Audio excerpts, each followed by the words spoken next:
So good afternoon, ladies and gentlemen. Thanks for sticking around for this presentation. Now, I realise we only have 20 minutes for this and there is a lot to go through. So I'm going to be top lining everything only. So we're just going to be covering the key points without going into too much of the nuts and bolts. If, however, you do need more information, we do have this presentation in a more detailed format. If you don't know me, my name is Giles Greenwood and I'm the Managing Director of 72 Golf. We are a sales representation, PR and marketing agency. We help golf clubs, hotels and resorts and destinations just become more visible in this really congested marketplace.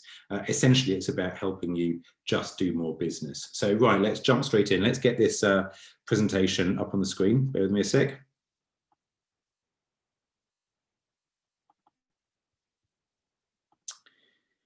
Right, let's begin. So, is every presentation we've ever done now obsolete? So we've stood up over the last few years at presentations, talking to destinations, and it was incredibly easy just to say golf tourism is continuing to grow. There was a real buoyancy and a real good mood with golf tourism over the last few years. There were some bumps in the road, like the 2008 ash cloud or financial crash and the 2011 ash cloud, but really those were the only two major issues.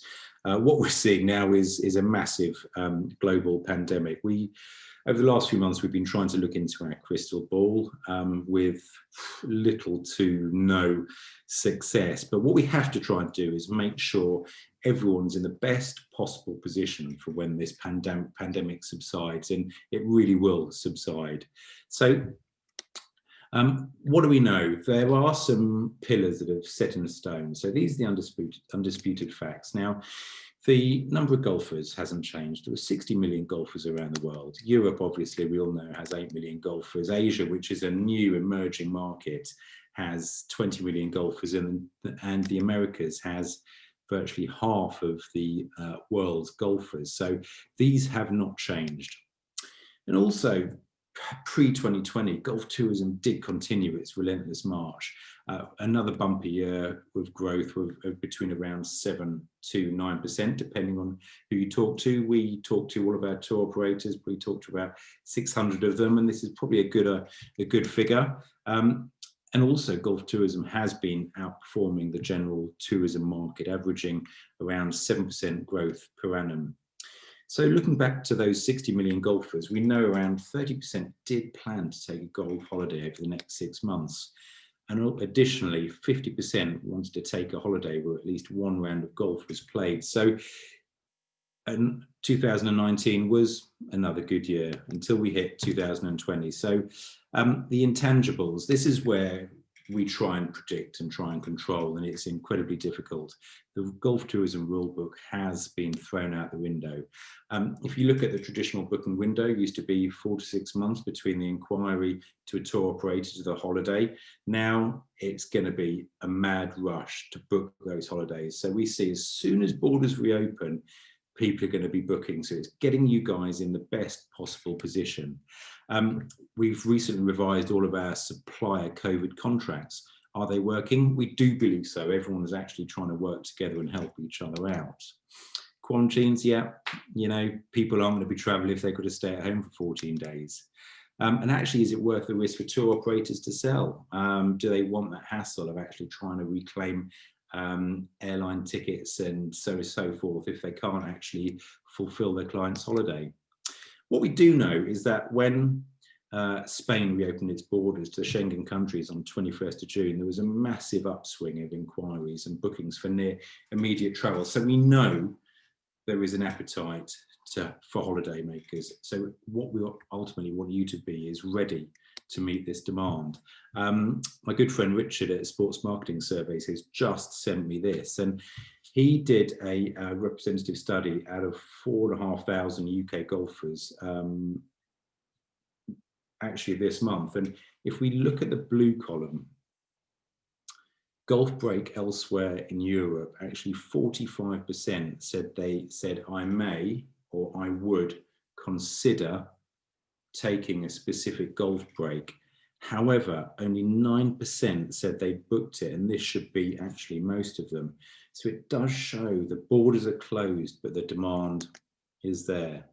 And then 49% of respondents said they'd take a golf holiday as soon as possible when a vaccine is found. So it does show that, and this could be duplicated to all of the core markets, there is a massive desire and massive appetite to travel.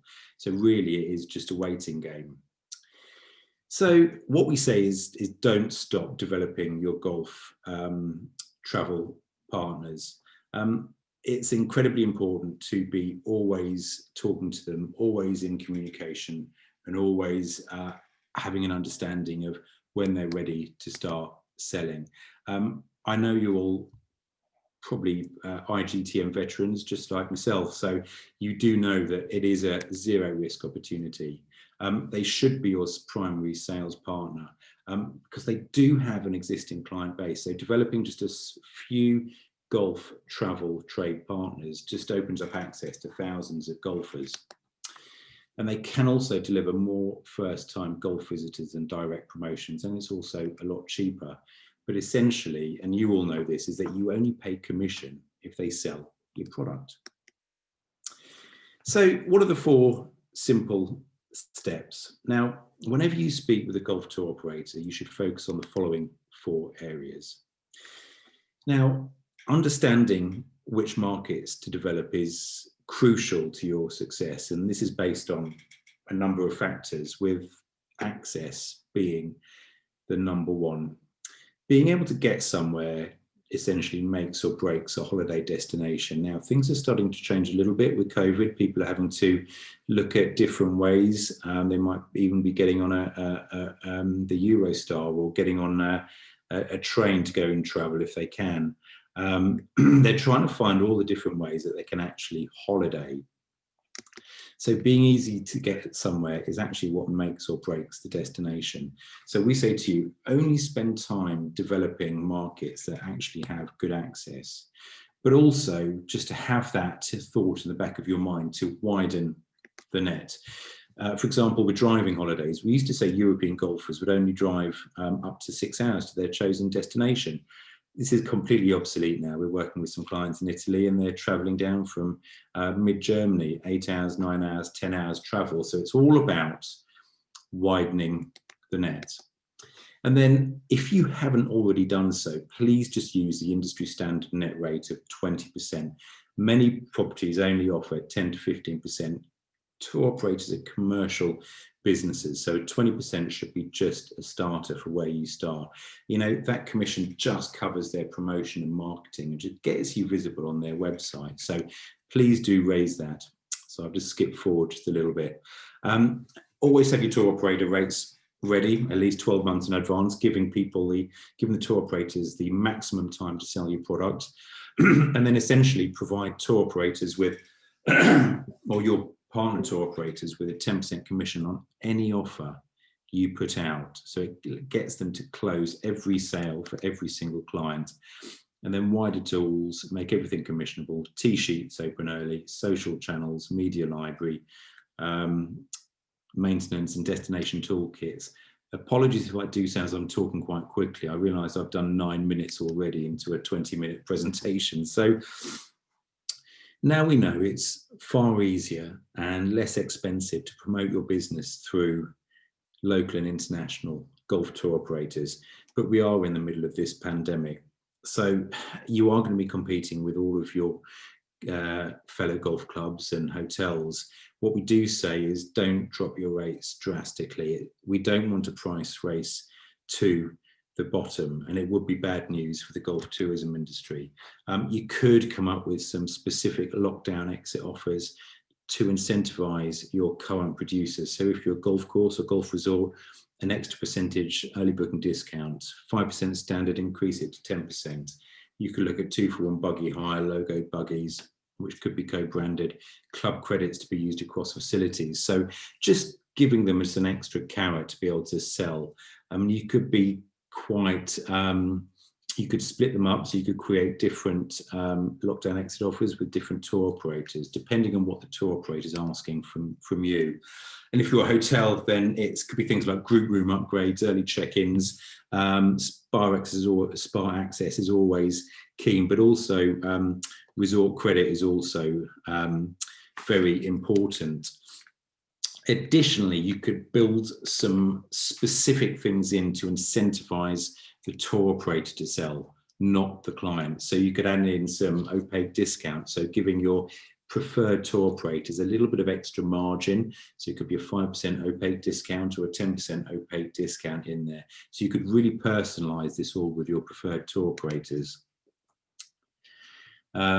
General marketing contribution, so you could increase some of the things that you've been doing with them. They are going to be fighting, tour operators are fighting for their lives at the moment. So it's just a matter of being understanding, and sometimes the marketing contributions don't come off, but it shows a commitment to work together. And also things like production marketing, so you can give them a carrot to say, can you develop 500 green fees or 500 room nights? If you hit that, then the tour operators will receive a pre-agreed dollar or euro amount for this work. And also, you should all have this in place, the COVID contracts. Over the last few months, we've known that tour operators have been through the mill. Golf courses are closing, hotels are closing, but we all have to work together. Now, tour operators will only work with suppliers that have revised terms to reflect COVID-19. Now, suppliers, the golf courses, hotels, and resorts actually control the contracting and contractual process. So please do have something in place that allows the tour operators to sell you effectively. If you've already done the contract, then you can just add an addendum where you can add in maybe the 2 key points: a destination closes via government advice, or a property closes via government advice. At a guess, if we spoke to 100 suppliers prior to COVID, not a single one would have listed a pandemic within it. So we do hope that all suppliers have had this in there. It just helps both of you to actually, both suppliers and buyers, to close business and to do sales. This is an interesting one, and I found myself wondering if DMCs could actually, if I was a supplier, actually save me money. There were definitely savings associated with the purchasing power of a DMC, but you know, there is always a fee. There is always an extra layer of commission for their service. The key thing to remember is if you can work with a DMC, then there's no reason not to start investigating reasons why to work with them. The key thing for it is they will save you time, and you have to work out the value of your time when using a DMC. How long would it take to actually do the contracting themselves? What would it cost for you to execute what they would be doing yourself internally? So if you do want to do this, then there's no reason to use a DMC, because they're already doing some of the promotions for you. They're targeting golf tour operators globally. They create all the itineraries, they make the bookings for you. And they also attend events on your behalf. So they can be a really, really good partner for you if you're having some struggles trying to do it all yourself. So FAM and press activations. Now we've, this is a picture of Antonola, who actually had a FAM trip booked, I think, a month into into the COVID outbreak, and actually that was cancelled. But what we did come up with, which should be used by anyone, is something like having a 360-day invitation. So you could invite any buyer, any supplier, any buyer, any press, any journalist to your property. Invite them anytime, and you'll host them. You'll host them with a hotel partner as well. And actually, during lockdown, we've had multiple tour operators actually come and visit Antonola because we've just given them an open invitation. What this does is it means your FAM trip, you're not reliant on other stakeholders. You can do what you want, when you want. The only proviso is the tour operator or or primarily the tour operator, has to pay for their visit over there. Additionally, point number 2 is what our friends and clients over in Troon, Abu Dhabi are looking at is virtual FAMs. These are going to become the norm. You can buy the technology. It's fairly expensive, but actually if you can do some FAM trips and good press trips out of it, then there's a definite return on investment. So virtual FAMs could be something difficult if these quarantines if this quarantine does continue. And finally, COVID has created a massive amount of emergency. Sorry, just checking the timings, bear with me a sec. What we found is that we're all struggling, everyone's struggling for business. In this market, email, we found this still does serve a purpose, but if you need quick results, you need to talk to your tour operator partners. Just pick up the phone or Zoom. I know it is going back to the 80s with picking up the phone, but I know if I speak to a tour operator partner, they will be able to tell me immediately what the status is, because ultimately it's about getting business to you very, very quickly, and for you to be aware of all the issues and all the opportunities, so getting you in the best possible position to do business quickly. So I've done 17 minutes, which is fantastic, which is a little bit earlier than I thought. Fantastic. So just to go back on a little bit about us, we do work with different partners around the world. We don't shout about it so much, but we've delivered over £5 million worth of golf travel sales. Our return on investment prior to COVID was about 350 to 400%. During COVID, we've gone into a lot of consultancy now and helping destinations understand, and resorts and hotels understand how to position themselves for when COVID comes to an end, which we hope will be early Q1 with some vaccines, fingers crossed and touch wood. So thank you very much for listening. Do get in touch. My contact details are there. You can also speak to the guys over at IGTM Read Exhibitions if you need any more information. And I might have some appointments with you this week as well. So thanks very much, and hope to speak to you again soon. Bye-bye.